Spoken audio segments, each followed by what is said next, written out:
Tes 1 2. Baiklah, kita akan mulai ibadah kita. Bagi jemaat Tuhan yang masih di luar, silakan masuk dalam gedung gereja. Kita akan mulai ibadah kita.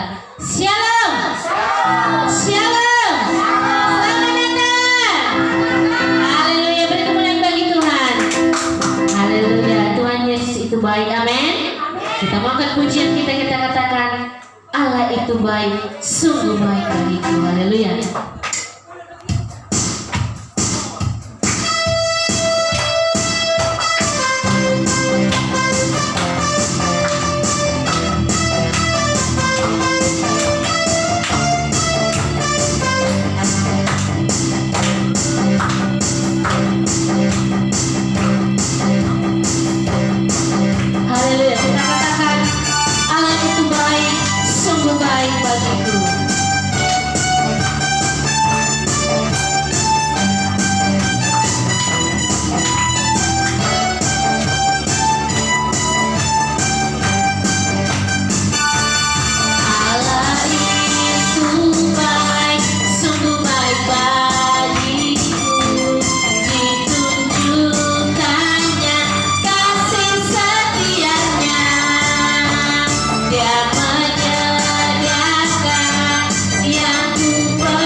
Ku agungkan namamu, ku berikan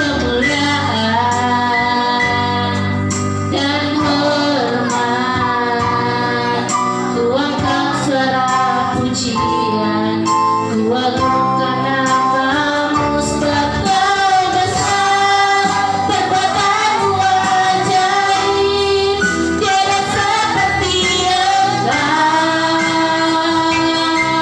tiada seperti engkau, sebab kau besar, perbuatanmu ajaib, tiada seperti engkau, tiada seperti engkau. Haleluya, benar Tuhan. Tiada yang seperti Engkau Bapa yang baik. Karena Engkau yang hanya layak kami tinggikan Tuhan. Engkau yang layak kami agungkan Tuhan dalam hidup kami. Terima kasih buat kebaikan-Mu Tuhan. Terima kasih buat kemurahan-Mu dalam hidup kami. Terima kasih Tuhan buat pertolongan-Mu dalam hidup kami. Terima kasih Tuhan buat penyertaan-Mu dalam hidup kami Tuhan. Kami mau menyembah Tuhan dalam roh dan kebenaran. Haleluya Yesus. Kita katakan kepada Tuhan, ku beri kemuliaan dan hormat, ku angkat suara pujian, ku agungkan namamu, ku beri kemuliaan dan hormat, ku angkat suara pujian, ku agungkan namamu, sebab kau besar, perbuatanmu ajaib, tiada seperti engkau, tiada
mengingat setiap kebaikan Tuhan, mengingat setiap kebaikan-Mu, dan kami bersyukur Tuhan buat setiap penyertaan Tuhan dalam hidup kami Bapa.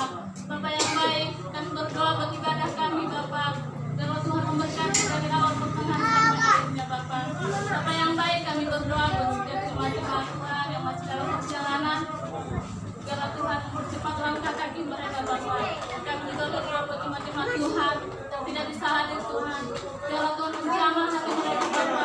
Sehingga Tuhan bisa hari yang akan datang kami boleh berkumpul beribadah bersama-sama dengan kami. Terima kasih Bapa. Di dalam nama Yesus. Amin. Haleluya. Shalom. Shalom Tuhan. Mari kita semuanya bangkit berdiri. Mari kita sambut Sang Raja. Haleluya. Mari kita bertepuk tangan untuk Tuhan. Haleluya.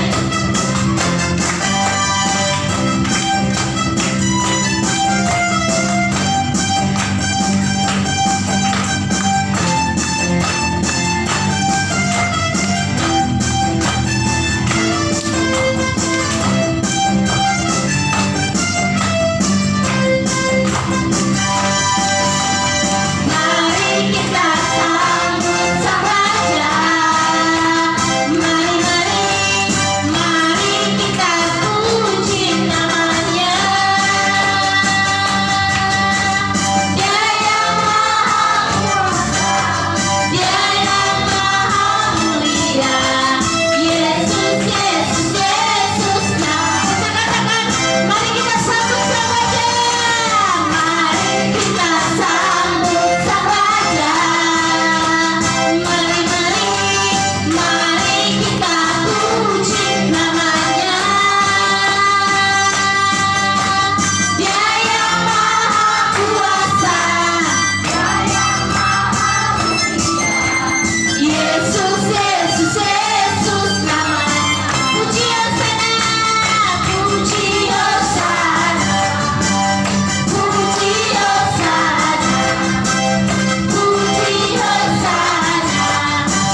kita katakan dari utara. Haleluya.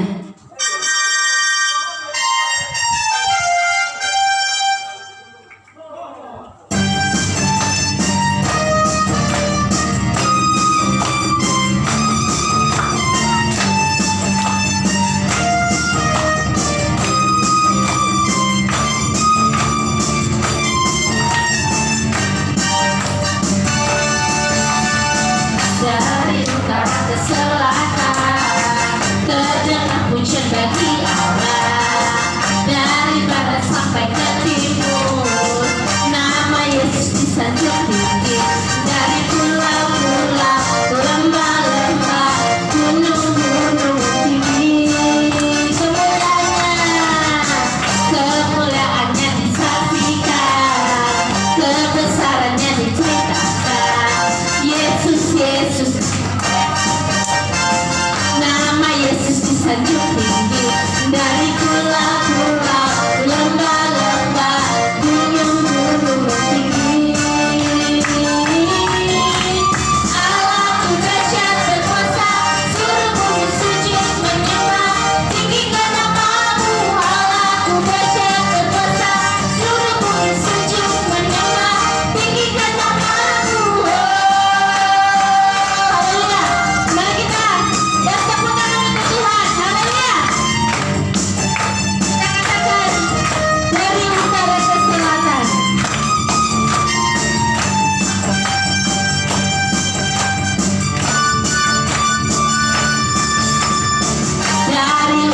ke selatan, terdengar pujian bagi Allah.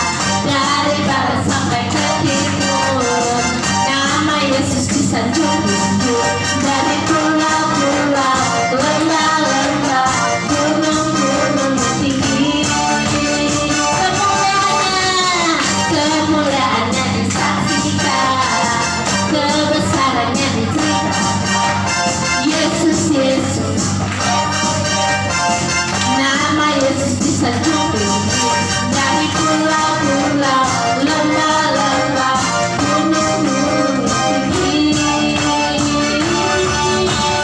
Allahku dahsyat berkuasa, seluruh bumi sujud menyembah. Allahku dahsyat berkuasa, seluruh bumi sujud menyembah. Allahku dahsyat, seluruh bumi sujud menyembah.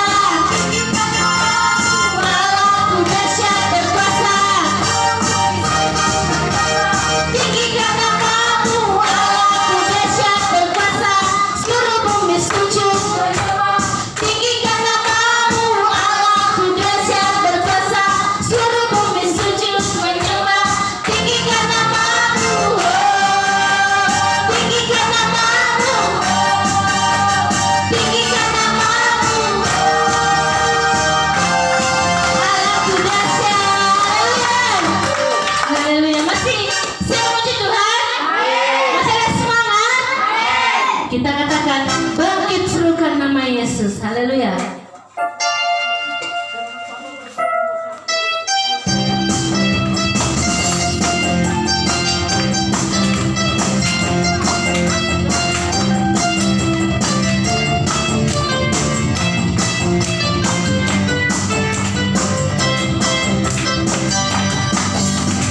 Bangkit serukan nama Yesus. Haleluya.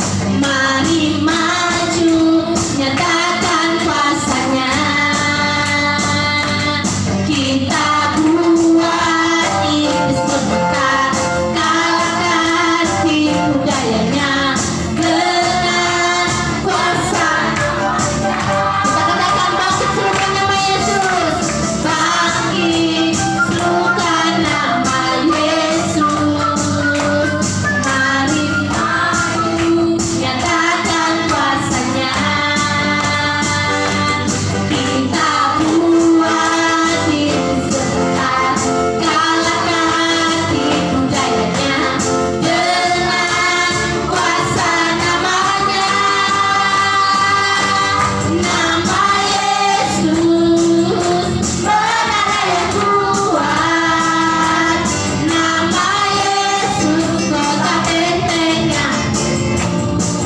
Nama Yesus, nama Yesus kalahkan semua musuh. Nama Yesus di atas segala. Katakan nama Yesus. Nama Yesus menara yang kuat. Nama Yesus kota bentengnya.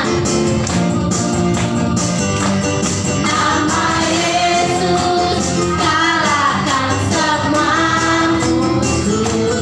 Nama Yesus di atas segala.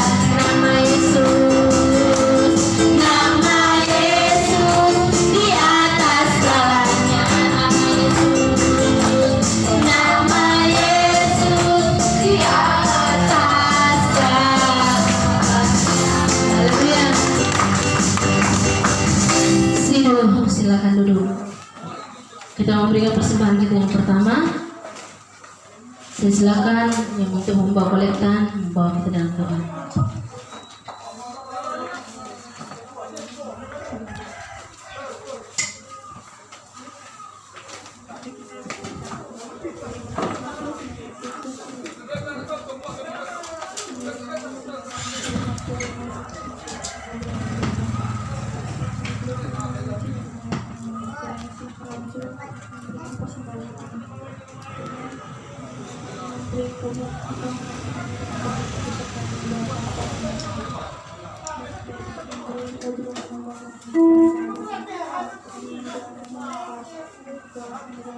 Kita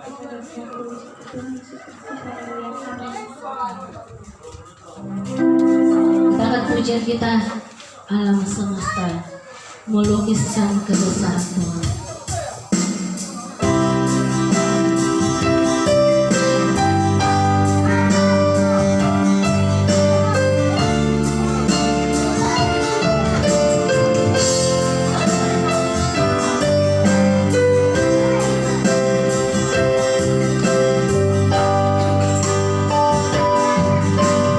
Alam semesta melukiskan kebesaran Tuhan. Bumi dan surga menyanyikan kemuliaan nama-Mu.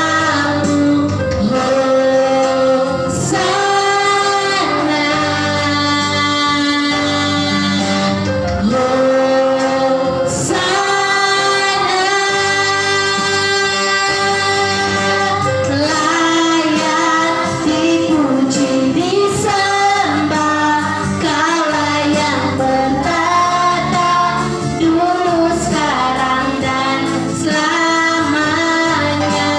Raja atas segala raja, nama-Mu besar termulia. Kita katakan alam semesta. Alam semesta melukiskan kebesaran Tuhan. Bumi dan surga menyanyikan kemuliaan nama-Mu.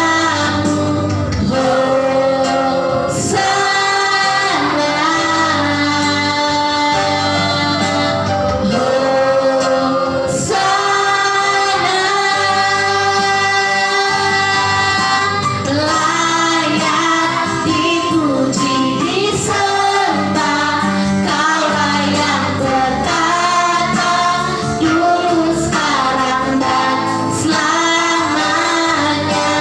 Raja atas segala raja, nama-Mu besar termulia. Nama-Mu besar termulia. Nama-Mu besar termulia. Haleluya.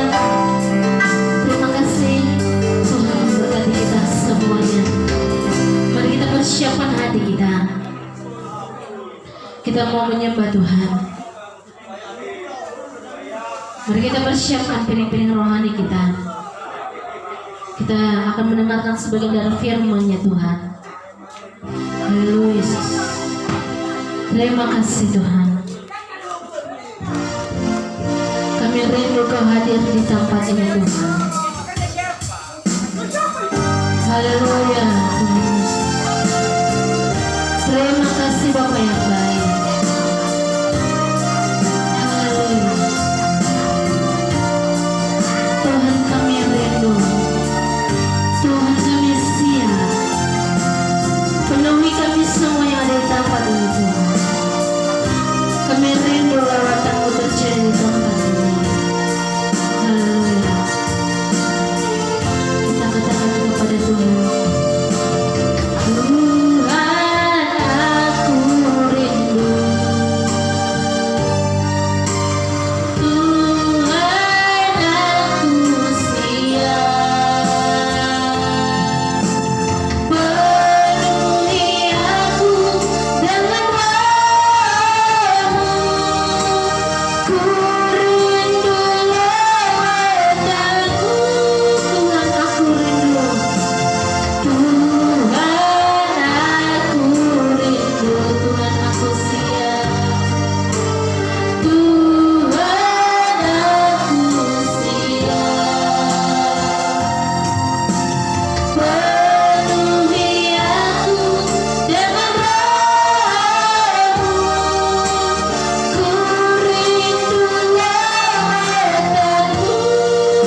kasih Tuhan, kami rindukan hadirat-Mu bekerja di tempat ini, dan kami sudah memuji menyembah Engkau ya Allah.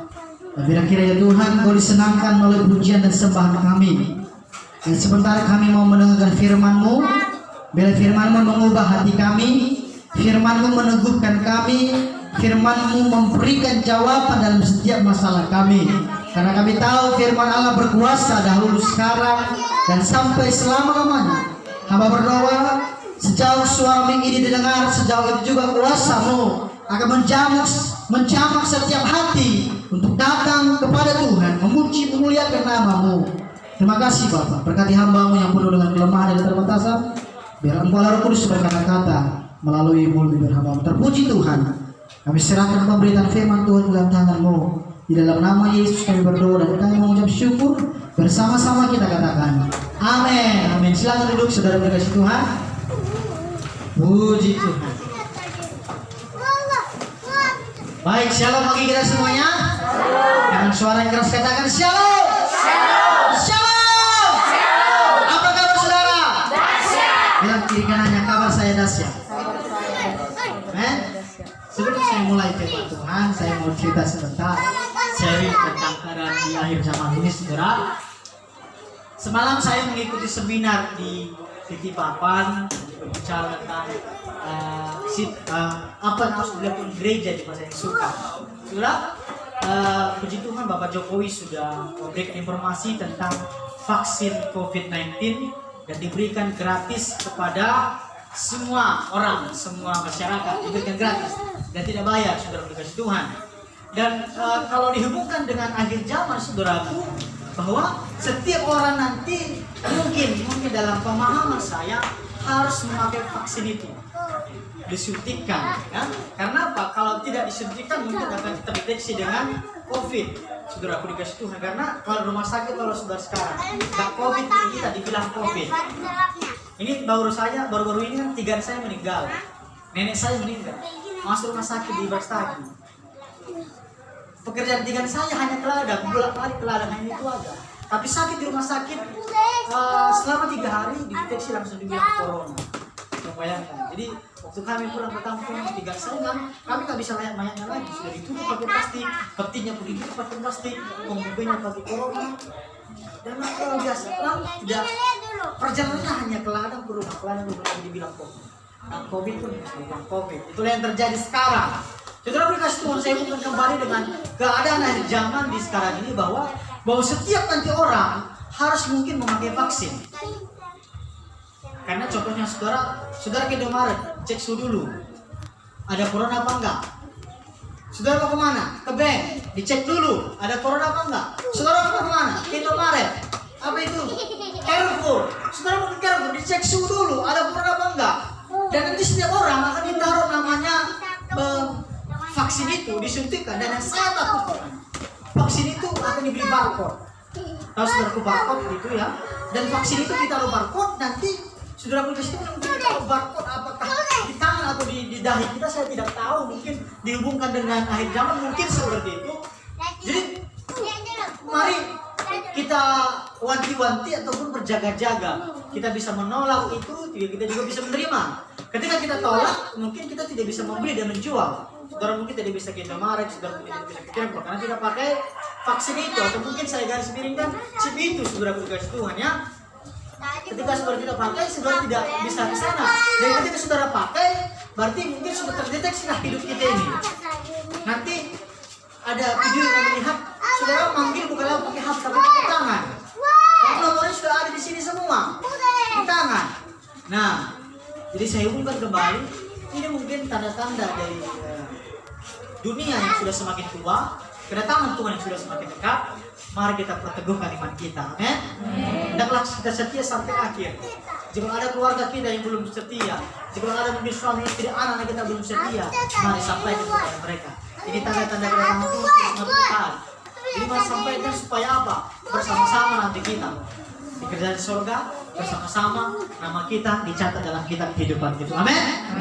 Itu hanya pendahuluan informasi tentang update jangan tentang vaksin yang gratis itu. Karena kami pun di grup-grup pendeta, di grup-grup pendeta GCA saling berdebat, saling memberikan pendapat masing-masing. Karena apa? Di grup pendeta ini pun ada juga namanya orang yang bekerja di dinas kesehatan. Jadi bilang vaksin itu kan untuk melawan kuman-kuman gitu ya, saudara kasih Tuhan. Tapi ada juga pendeta yang pintar dalam bagian IT, dia bilang apa? Vaksin itu nanti ditaruh barcode dan begini. Nah, kita akan lihat apa yang terjadi di depan hari. Tapi yang saya butuhkan adalah tetaplah pegang Yesus dalam hidup. Amin. Itu saja. Baik, kita akan belajar firman Tuhan bersama-sama. Kalau sudah ada kitab, boleh buka kitabnya. Lukas pasal 2 ayat 8. Lukas pasal 2 ayat 8 sampai yang ke-20. Lukas pasal 2 ayat 8 sampai 20. Minggu yang lalu kita belajar dari orang-orang Majus. Hari ini kita belajar dari gembala-gembala. Lukas pasal 2 ayat 8 sampai 20 kita baca secara silih berganti, saudara kasih Tuhan. Dimulai dari saudara baca 8 sampai baca 9, begitu seterusnya sampai ayat yang ke-20. Dalam hitungan ketiga baca bersama-sama dimulai saudara. 1, 2, 3. Di daerah itu ada gembala-gembala yang tinggal di padang menjaga kawanan ternak mereka pada waktu malam. Ayat 9 saya baca. Tiba-tiba berdirilah seorang malaikat Tuhan di dekat mereka dan kemuliaan Tuhan bersinar meliputi mereka dan mereka sangat ketakutan. Lalu kata malaikat itu kepada mereka, jangan takut, sebab sesungguhnya aku memberikan kepadamu kesukaan besar untuk seluruh bangsa. Hari ini telah lahir bagimu juru selamat, yaitu Kristus Tuhan di kota Daud. Dan inilah tandanya bagimu, kamu akan menjumpai seorang bayi dibungkus dengan api dan terbaring di dalam palungan. Dan tiba-tiba tampaklah bersama-sama dengan malaikat itu sejumlah besar bala tentara surga yang memuji Allah, katanya, kemuliaan bagi Allah di tempat yang maha tinggi, dan damai sejahtera di bumi di antara manusia yang berkenan kepadanya. Setelah malaikat-malaikat itu meninggalkan mereka dan kembali ke surga, gembala-gembala itu berkata seorang kepada yang lain, marilah kita pergi ke Bethlehem untuk melihat apa yang terjadi di sana, seperti yang diberitahukan Tuhan kepada kita. Lalu mereka cepat-cepat berangkat dan menjumpai Maria dan Yusuf dan bayi itu yang sedang terbaring di dalam palungan. Dan ketika mereka melihatnya, mereka memberitahukan apa yang telah dikatakan kepada mereka tentang anak itu. Dan semua orang yang mendengarnya heran tentang apa yang dikatakan gembala-gembala itu kepada mereka. Tetapi Maria menyimpan segala perkara itu di dalam hatinya dan merenungkannya. Maka kembalilah gembala-gembala itu sambil memuji dan memuliakan Allah, karena segala sesuatu yang mereka dengar dan mereka lihat semuanya sesuai dengan apa yang telah dikatakan kepada mereka. Katakan amin. Saya harap kita fokus, amin. Walaupun di belakang sudah ngomong juga, mari kita jaga hati kita sama-sama. Haleluya. Saudaraku dikasih Tuhan, kita hari ini belajar dari gembala-gembala. Minggu yang lalu kita belajar dari orang-orang Majus. Hari ini kita belajar dari gembala-gembala. Dalam kelahiran Yesus, saudaraku, tidak hanya diberitahukan kepada orang-orang besar. Waktu itu minggu yang lalu kita belajar bahwa orang-orang Majus itu orang-orang pintar. Orang-orang Majus itu adalah orang-orang cendekia, orang-orang kaya. Tapi di sini juga diberitahukan bahwa kelahiran Yesus diberitahukan kepada kalangan gembala-gembala, kalangan orang bawah, kalangan orang miskin yang sangat tidak punya apa-apa dan yang tinggal di padang gurun. Gembala-gembala ini tidak punya rumah, makanya mereka tinggal di padang gurun. Gembala-gembala ini tidak punya apa-apa, sehingga apa? Mereka harus membuat tenda di padang gurun. Itulah salah satu bukti kerendahan hati Yesus dan keadilannya. Itulah salah satu bukti kerendahan hati Yesus dan keadilannya. Kerendahan hati Yesus bisa kita lihat bahwa Dia yang adalah seorang raja, Yesus yang adalah seorang yang punya langit dan bumi, seorang yang punya singgasana yang megah, tapi mau lahir di kandang domba yang hina. Itu bukti kerendahan hati Yesus. Dia raja di sorga, tapi mau lahir di kandang domba. Ada di sini apa di tempat hewan di kandang? Ada? Seburuk apapun kita, mungkin kita paling kecil kita lahir di klinik ya. Tapi Yesus lahir di kandang domba. dipelak, dia dipalungan, saudara dikasih Tuhan. Dia merendahkan hatinya, dia tidak mau menyombongkan diri, tapi dia lahir di palungan. Jadi sama-sama kita jangan ada yang sombong. Karena apa? Yesus saja yang raja tidak mau sombong, yang punya segalanya tapi tidak mau sombong. Jadi saudara dikasih Tuhan, itu bukti kerendahan hati Yesus. Yang kedua, keadilannya bisa kita lihat dari apa, saudara dikasih Tuhan? Itu dia lahir memberitahukan tidak hanya kepada orang Majus, tapi memberitahukan juga kepada para gembala-gembala. Gembala-gembala di kitab Lukas ini adalah orang miskin yang tidak punya rumah. Tapi yang paling luar biasa adalah orang miskin, orang yang tidak punya apa-apa, dipilih Tuhan untuk menceritakan kelahirannya. Kalau contohnya tidak, ini gembala-gembala sampai ditulis di Alkitab, karena apa? Mereka dipilih Tuhan, orang miskin, orang-orang yang tidak punya apa-apa, tapi dipilih Tuhan untuk memasyurkan kelahirannya. Ini gembala-gembala, makanya dicatat dalam Alkitab. Gembala-gembala ini juga orang-orang yang rajin. Gembala-gembala ini orang yang mau berjaga-jaga. Kenapa? Karena mereka mengembalakan, dikatakan dari saudaraku sampai malam. Kalau kita baca dalam Lukas tadi, saudaraku kasih Tuhan, di ayat yang ke-8 dikatakan, di daerah itu ada gembala-gembala yang tinggal di padang, menjaga kawanan ternak mereka pada waktu malam. Adakah orang yang menjaga kawanan domba sampai larut malam? Kalau saya dulu waktu masih punya lembu, waktu saya masih kecil, saya mengembalakan lembu itu cuma sampai sore. Saya kasih makan, saya kasih minum, sudah selesai, saya tinggalkan. Mereka ini mengembalakan kambing domba mereka sampai malam. Itu bukti bahwa mereka rajin dan berjaga-jaga.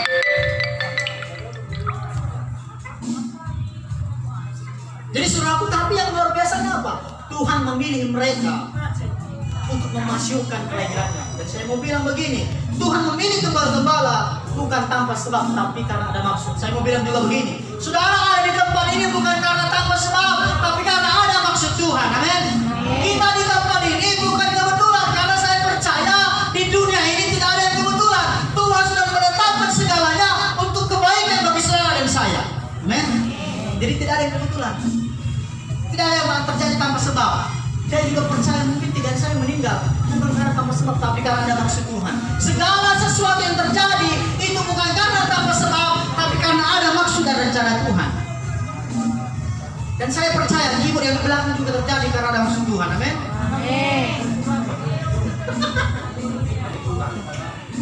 Ya, maunya mereka mengerti, tapi puji Tuhan, haleluya ya. Saudaraku, di dalam Lukas pasal 2 tadi ayat 11 dikatakan demikian, saudaraku dikasih Tuhan, bahwa hari ini telah lahir bagimu juru selamat, yaitu Kristus Tuhan di kota Daud. Nah, coba suka bayangkan, ada hal yang bertolak belakang di sini. Di ayat 11 dikatakan begini, hari ini telah lahir bagimu juru selamat, yaitu Kristus Tuhan di kota Daud. Ya, tapi yang bertolak belakang apa? Dan inilah tandanya bagimu, kamu menjumpai seorang bayi dibungkus dengan lampin dan terbaring di palungan. Coba bayangkan, juru selamat Kristus Tuhan tapi lahir di palungan. Lagi, juru selamat yaitu Kristus Tuhan, tapi tandanya apa? Tanda juru selamat apa? Dikatakan bayi yang lahir di palungan. Sangat bertolak belakang. Tapi kalau tadi dibilang seorang bayi yaitu Yesus akan lahir di mana? Di singgasana, di kerajaan, di mana contohnya di tempat-tempat yang agung, itu wajar. Hal yang masuk logika. Tapi ini dikatakan apa? Hal yang bertolak belakang demikian. Juru selamat Kristus Tuhan lahir di kandang domba. Ada seorang raja lahir di kandang domba? Tidak ada. Raja pasti lahir di kerajaan. Tapi ini apa? Raja lahir di palungan. Bertolak belakang. Tapi apa? Orang maju tidak ada. Hari ini kita belajar bersama-sama dengan singkat, saudaraku. Apa yang bisa kita pelajari dari gembala-gembala ini? Apa yang bisa kita pelajari dari gembala-gembala? Yang pertama, gembala-gembala langsung percaya. Bilang sama-sama, langsung percaya. Langsung percaya. Yang kiri kanannya percaya. Saudaraku, saya mau bilang gini, ayat 15 tadi dikatakan demikian. Setelah malaikat-malaikat itu meninggalkan mereka dan kembali ke surga, gembala-gembala itu berkata seorang kepada yang lain, marilah kita pergi ke Bethlehem untuk melihat apa yang terjadi di sana, seperti yang diberitahukan Tuhan kepada kita. Dan di sini dikatakan apa? Gembala-gembala itu langsung percaya kepada Tuhan. Gembala-gembala Meskipun mereka miskin dan tidak berpendidikan dan tidak punya rumah, tapi mereka langsung percaya. Mereka tidak menuruti logika mereka. Karena kalau mengikuti logika tidak mungkin. Kan bisa saja mereka tidak percaya. Maksud kita percaya. Masa raja lahir di kandang domba? Masa Yesus lahir di kandang domba? Mereka mungkin bisa tidak percaya, tapi ini tidak dilakukan oleh gembala-gembala. Mereka dikatakan di sini saudaraku langsung percaya. Tanpa banyak berpikir mereka memutuskan pergi melihat kebenaran yang diletakkan malaikat itu. Pernah saudara ragu-ragu kepada orang? Ini Murahel sering ragu-ragu sama kamu. Murahel cek bennya. Dicek pak nggak masuk. 1 bulan kemudian Murahel cek bennya. Dicek nggak masuk. Sudah mungkin 5 kali 4 kali bulan sudah ragu. Masuk itu mungkin bisa saja ya. Bisa saja terjadi, kadang-kadang kita tidak ragu, tidak percaya. Terkadang kita sudah banyak merasakan pertolongan dan mujizat Tuhan, tapi kadang masih mau kita tidak percaya dan ragu akan pertolongan Tuhan. Ini sudah banyak kita rasakan pertolongan Tuhan, tapi dalam hidup ini kadang-kadang kita masih ragu. Saya memiliki sebuah statement begini. Dulu Tuhan tolong saya. Dulu Tuhan sudah pernah tolong saya. Hari ini pun Tuhan tetap tolong saya. Dan saya percaya di hari depan dia bisa tetap tolong. Kenapa? Dulu sekarang dia tidak berubah, tetap masih menolong kita. Amin. Jadi jangan pernah ragukan akan pertolongan Tuhan. Jadi mari kita percaya saja. Kita perlu hanya percaya kepada Yesus. Masalah urusan yang lainnya biarkan Tuhan berkehendak. Lakukan apa yang menjadi bagiannya, biarkan Tuhan melakukan apa yang menjadi bagiannya. Ini kadang-kadang urusan Tuhan pun kita urus. Jadi mari kita percaya. Tuhan sudah bilang aku akan tolong engkau. Tapi kita selalu kadang-kadang cari jalan pintas supaya kita mendapatkan pertolongan dari orang lain. Aku akan menolong engkau, tapi kita cari pertolongan dari orang lain. Tuhan sudah bilang aku akan memberikan rencana terbaik bagimu, tapi kita terlalu memaksakan rencana kita harus terjadi. Tuhan sudah bilang ini rencana aku yang terbaik bagimu, tapi kita paksa rencana kita supaya rencana kita yang terjadi. Apa enggak amburadul? Semangat mereka di sana, saya terus semangat di sini. Haleluya. Amin. Haleluya. Tuhan sudah bilang bahwa andalkan aku. Tuhan sudah bilang mari andalkan aku, tapi kadang-kadang kita selalu mengandalkan pikiran kita, kita mengandalkan kekuatan kita. Andalkan aku. Tapi kenapa kadang-kadang kita mengandalkan kekuatan kita? Kita mengandalkan pikiran kita mengandalkan uang kita mengandalkan famili kita. Tuhan yang dapat diandalkan, tidak siapapun.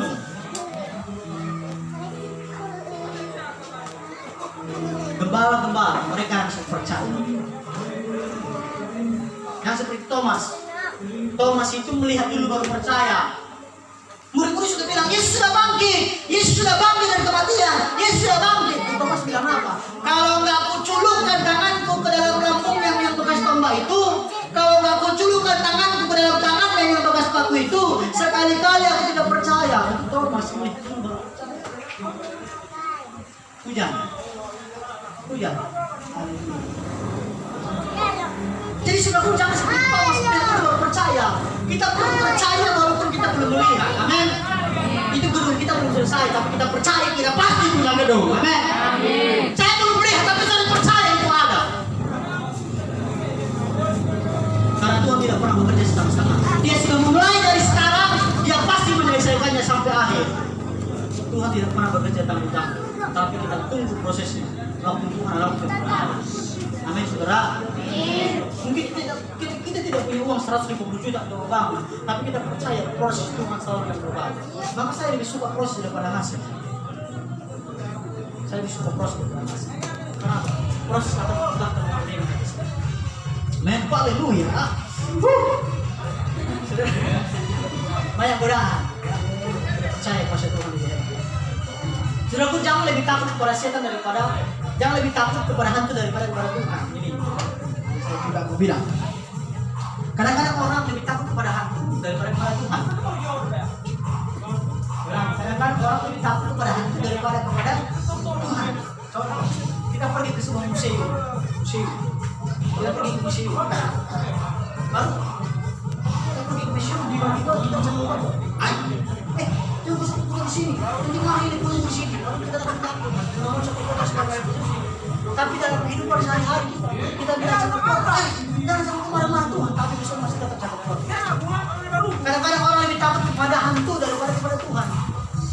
Hantu tidak bisa mencabut nyawa, tapi Tuhan bisa mencabut nyawa. Saya ulangi, hantu tidak bisa mencabut nyawa, mengganggu bisa, tapi dia tidak bisa mencabut nyawa saudara. Karena yang berhak mencabut dan menghidupkan nyawa hanya Tuhan. Mungkin kita diganggu setan, tapi dia tidak berhak mencabut nyawa kita. Saya tidak bilang bahwa setan tidak ada, setan itu ada, tapi dia tidak lebih berkuasa daripada Tuhan. Amin saudara. Kita seperti di kampung kami.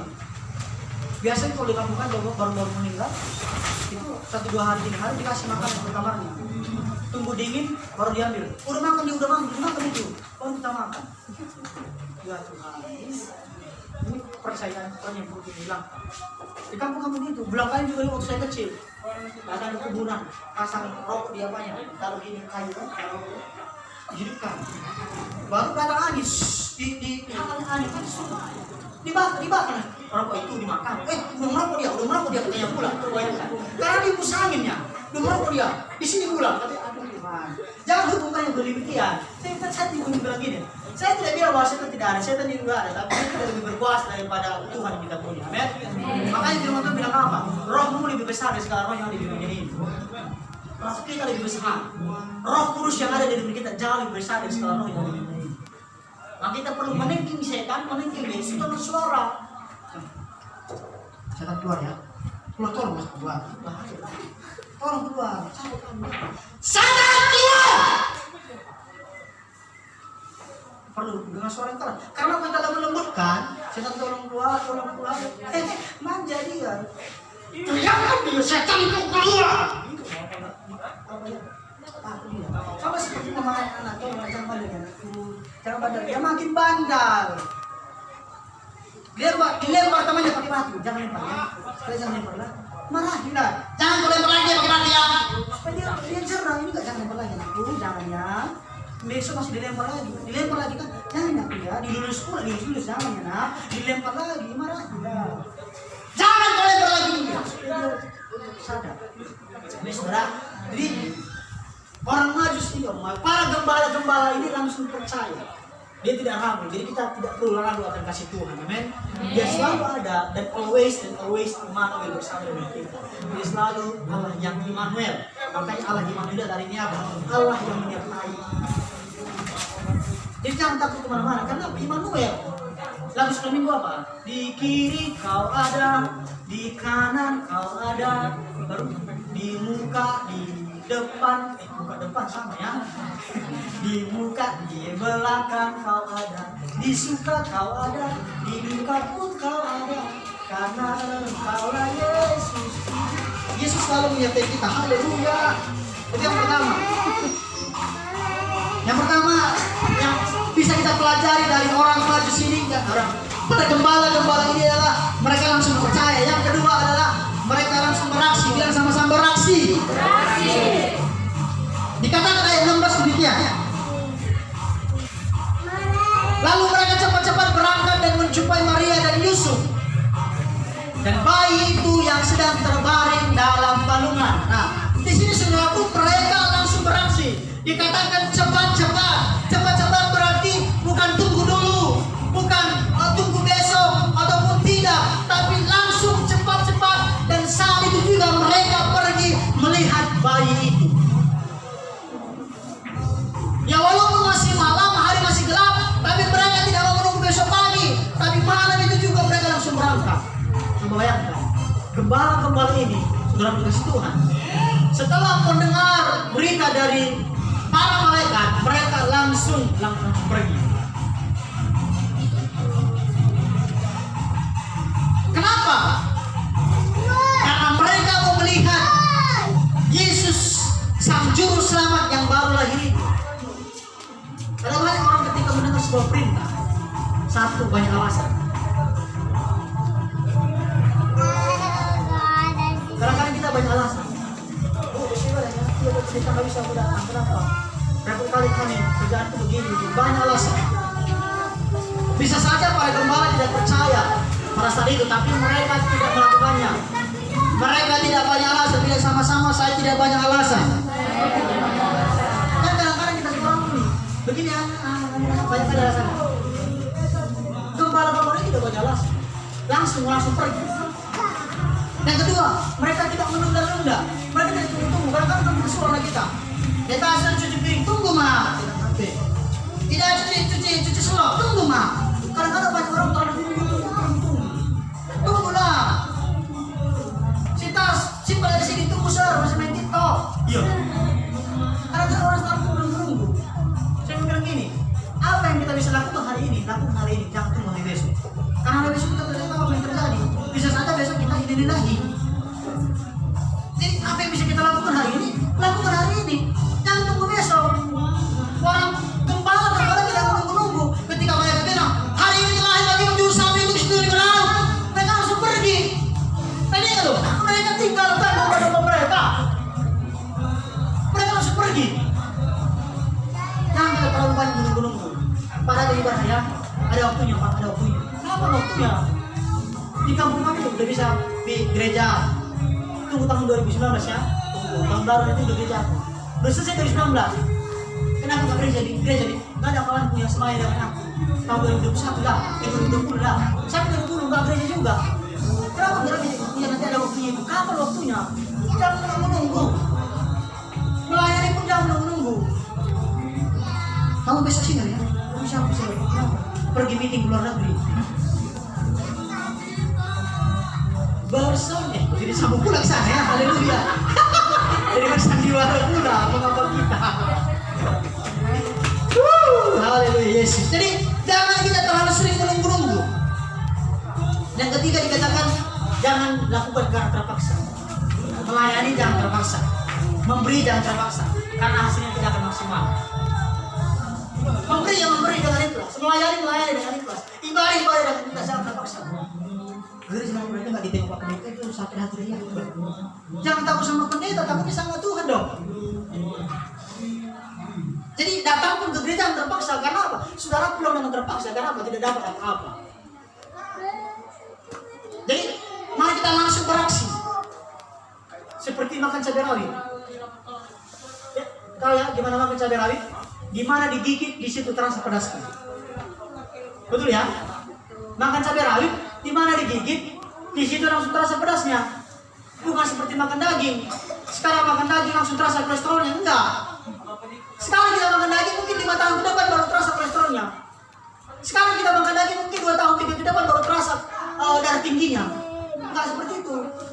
Orang maju seperti cabai rawit, di mana digigit langsung di situ terasa. Jadi mari kita seperti orang para gembala-gembala langsung beraksi dan tanpa menunggu-nunggu. Amin. Yang terakhir, haleluya. Mungkin ada banyak orang sudah tidak sabar lagi berjoget. Apa yang bisa kita pelajari dari para gembala-gembala? Yang pertama, mereka langsung percaya. Yang kedua, mereka langsung beraksi. Dan yang ketiga, mereka rela meninggalkan kawanan ternak bahkan harta mereka. Ini luar biasa. Dikatakan mereka rela meninggalkan harta mereka. Ayat 15 dan 16 mengatakan demikian.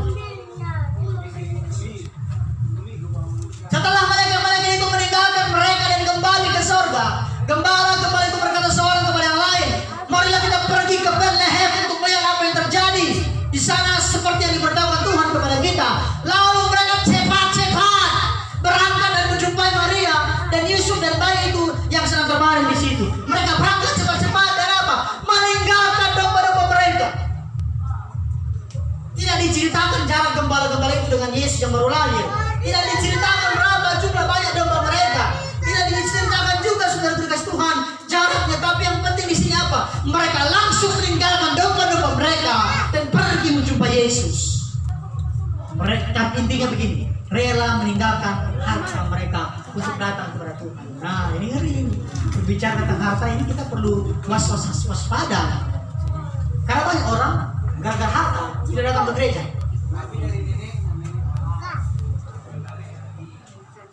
Mereka rela meninggalkan harta mereka untuk berjumpa dengan Yesus. Hanya demi Yesus sang juru selamat. Bisa saja sebenarnya domba mereka dicuri orang. Bisa. Apalagi kalau di Medan. Silat mata, silat uang. Bisa saja dicuri orang kan? Dan bisa saja mungkin domba mereka dimakan binatang buas, dimakan singa. Bisa saja. Dan mungkin bisa saja domba mereka pergi berkeliaran ke tempat lain berpencar. Bisa saja. Tapi mereka intinya di sini tidak pikirkan itu, tapi rela meninggalkan itu dan berjumpa dengan Yesus. Pengorbanan apa yang saudara-saudara lakukan untuk berjumpa dengan Yesus? Haleluya. Pengorbanan apa yang sudah kita lakukan untuk berjumpa dengan Yesus? Bagaimana dengan kita?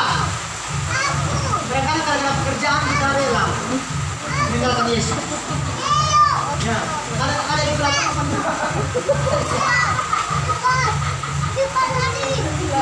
Jangan gara-gara pekerjaan kita rela meninggalkan Yesus. Saya bilang gini, jangan tinggalkan Yesus karena sesuatu, tapi tinggalkan sesuatu karena Yesus. Begini loh, saya Kristen atau gereja GSI tidak melarang ada, gereja GSI tidak anti adat, tapi yang begini, jangan utamakan adat daripada Tuhan. Yesus pergi ke adat, waktu perkawinan di kamar dia menari-nari, dia pergi ke sana. GSI tidak anti adat, yang paling bahaya adalah apa? Kita penduluan adat daripada Yesus, itu yang bahaya. Kita bukan anti adat, no. Tapi ketika kita penduluan adat daripada Yesus, itu yang bahaya.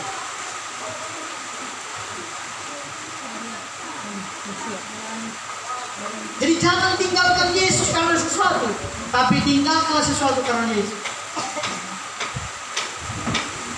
Jadi kita perlu, saudaraku, meninggalkan sesuatu, tapi datang kepada Yesus.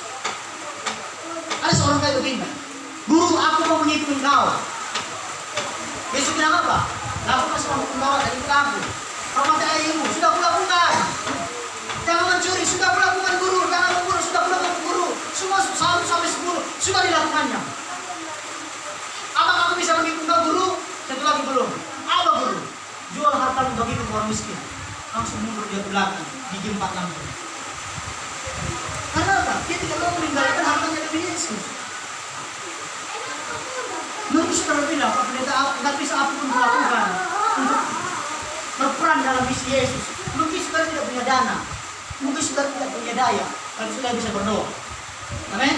Kita tidak punya dana, tidak punya doa, tidak punya dana, tidak punya daya, tapi kita bisa berdoa. Amin. Amin. Jadi jangan tinggalkan Yesus karena sesuatu, tapi tinggalkan sesuatu karena Yesus.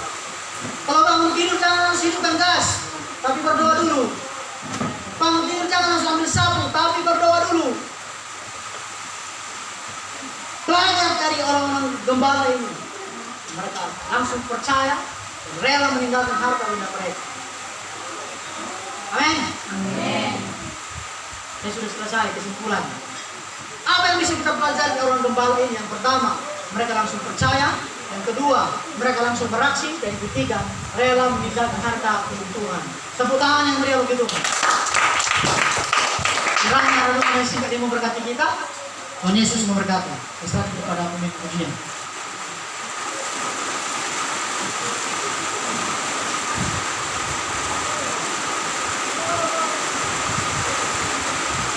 Diberkati firman Tuhan, amin. Haleluya. Kita memberikan persembahan kita yang kedua. Kita akan pujian kita katakan layak dipuji disembah.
tanggal buletin yang sudah dibagikan.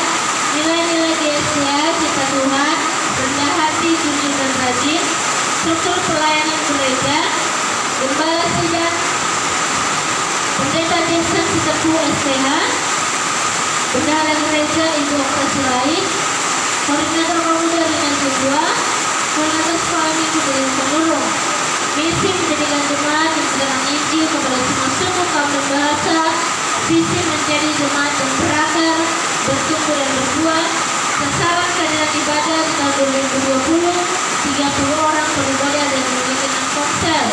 Jadwal pada sepekan ada sekolah minggu pagi jam 8, ibadah raya jam setengah 11, Senin ada ibadah kelompok sel di Sari, Kamis ada sekolah minggu, Kamis ceria dan sekolah dan kelompok sel damar. Sabtu ada latihan musik dan pujian dan sekolah minggu Sabtu gembira, ibadah pemuda dan remaja. Boleh kita lihat di buletin ada 12 sebutan doa. Mari kita doakan di rumah kita masing-masing. Yang melayani pada Minggu 27 Desember 2020, WL Ibu Gembala, penerima jemaat Ibu Deta Duha, LCD Sitalai, kolektan Leni Halawan, pengumuman Ibu Operasi lain dan khotbah renungan. Di sini 20 Desember 2020, sukacita bagi dunia. Boleh nanti kita baca di masing-masing. Dan kalau kita lihat di janji iman pembangunan yang belum menyerahkan di bulan sampai bulan Desember, boleh diserahkan ke gereja. Dan selanjutnya pelayanan dan konseling boleh menyimpan nomor Bapak Gembala dan Ibu Gembala. Keluarga Gembala sedang mengucapkan selamat hari Natal 25 Desember 2020. Tuhan Yesus memberkati. Pengumuman yang pertama, ibadah malam Natal Kamis 24 Desember 2020 di gereja jam 8 malam, diundang untuk semuanya hadir. Ada door prize menanti Anda semuanya. Kami mengundang supaya semua jemaat-jemaat Tuhan kita hadir di ibadah malam Natal hari Kamis ini jam 8 malam. Amin. Haleluya. Anak-anak juga diundang karena ada liturgi, dan yang dance juga diundang, dan yang remaja, yang pemuda dari remaja yang dance juga diundang supaya tampil di ibadah malam Natal. Yang kedua, ibadah Natal umum Jumat 25 Desember 2020 di gereja jam setengah 11, dan pulangnya kita ada jamuan kasih bersama di tanggal 25 supaya kita sama-sama hadir semuanya. Kita ada jamuan kasih, nasi bawang masing-masing ya, ikan dan sayur akan disediakan dari gereja supaya hadir kita bersama-sama dengan keluarga kita, suami istri dan anak-anak kita. Kita ada jamuan kasih di gereja jam setengah 11 siang supaya kita bisa hadir ya, dan membawa nasi masing-masing. Yang ketiga, bagi uang Natal untuk per keluarga 25.000. Yang belum menyerahkan uang Natal per keluarga boleh diserahkan hari ini ke Ibu Gembala, dan pemuda itu 15.000 dan diserahkan kepada saya ya. Tuhan Yesus memberkati. Di sini ada perpuluhan dan ucapan syukur. Terima kasih bagi jemaat Tuhan yang sudah memberikan perpuluhan dan ucapan syukur. Kiranya Tuhan yang memberkati pekerjaan dan usaha kita. Amin. Itu saja.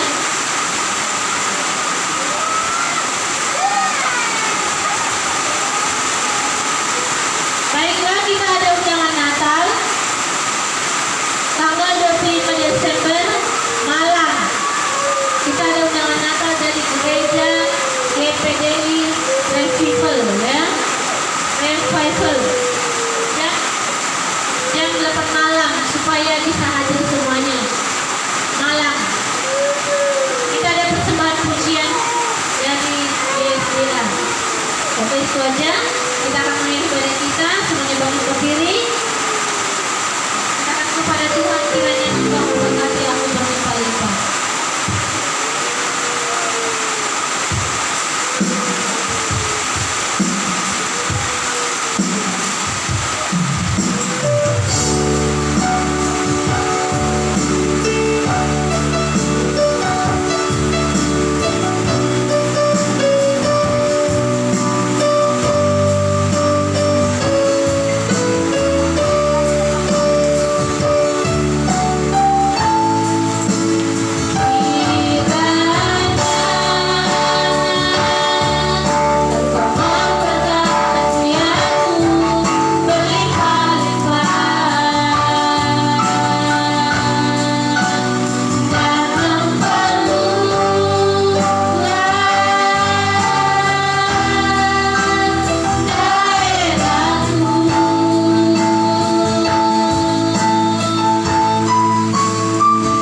kasih bersama baik dalam ibadah kami dari awal pertengahan hingga selesainya bekerja.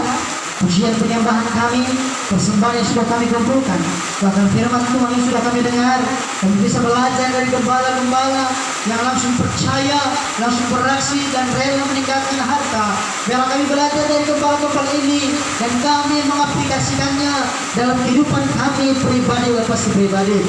Hamba berdoa Tuhan Yesus, buat jemaat-jemaat Tuhan yang sudah hadir pada hari ini, Tuhan Kau memberkati mereka, bukakan tingkap-tingkap lagi surga untuk memberkati mereka secara berlimpahan. Jauhkan mereka dari segala virus, kami tolak dalam nama Yesus. Jauhkan mereka dari segala sakit penyakit, kami tolak dalam nama Yesus. Tapi kesehatan, perlindungan, malaikat Allah berkeliling memelihara kehidupan mereka di dalam nama Yesus. Berkati jemaat-jemaat Tuhan yang sudah hadir pada hari ini.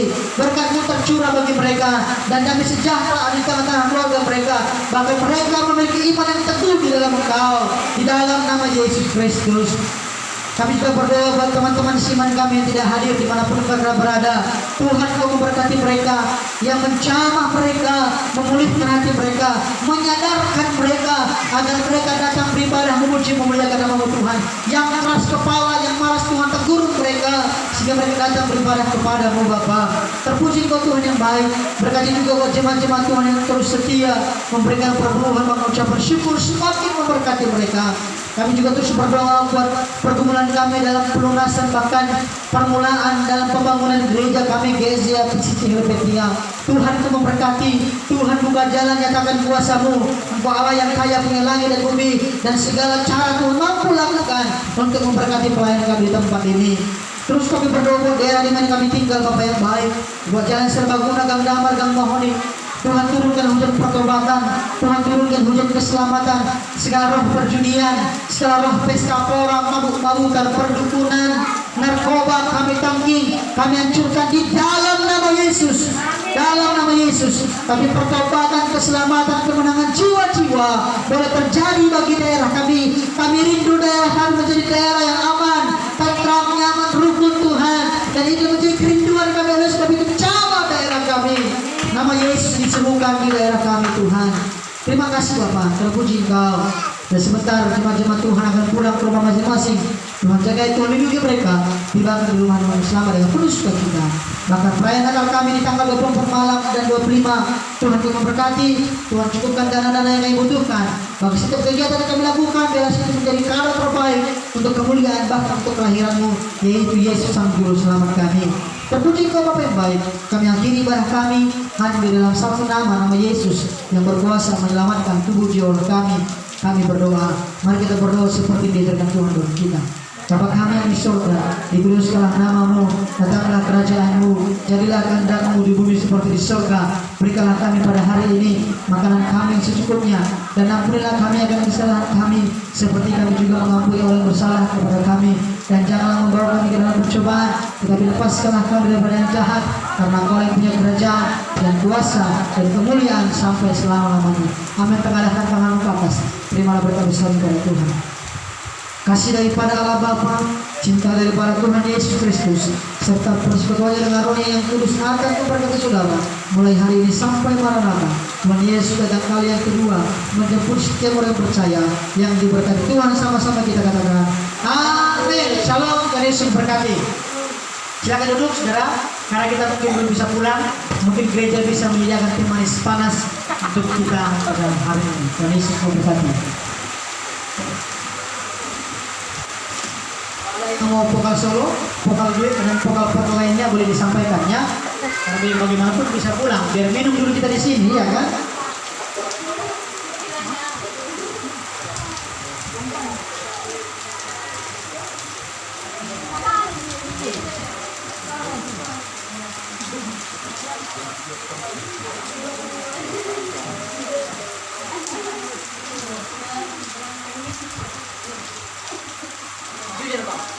Nanti bahasa bapak sampai di rumah. Pulang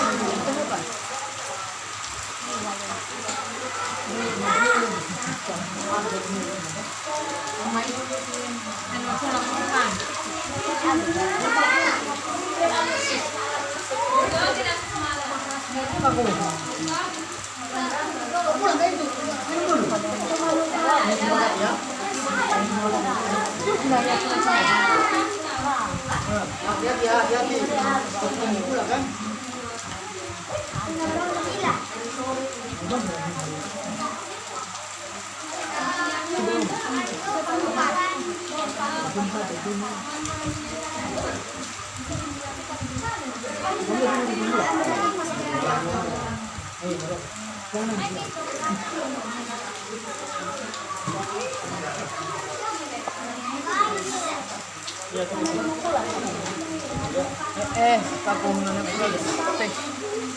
Masih hujan. Basah nanti. Ya sudah salam ya.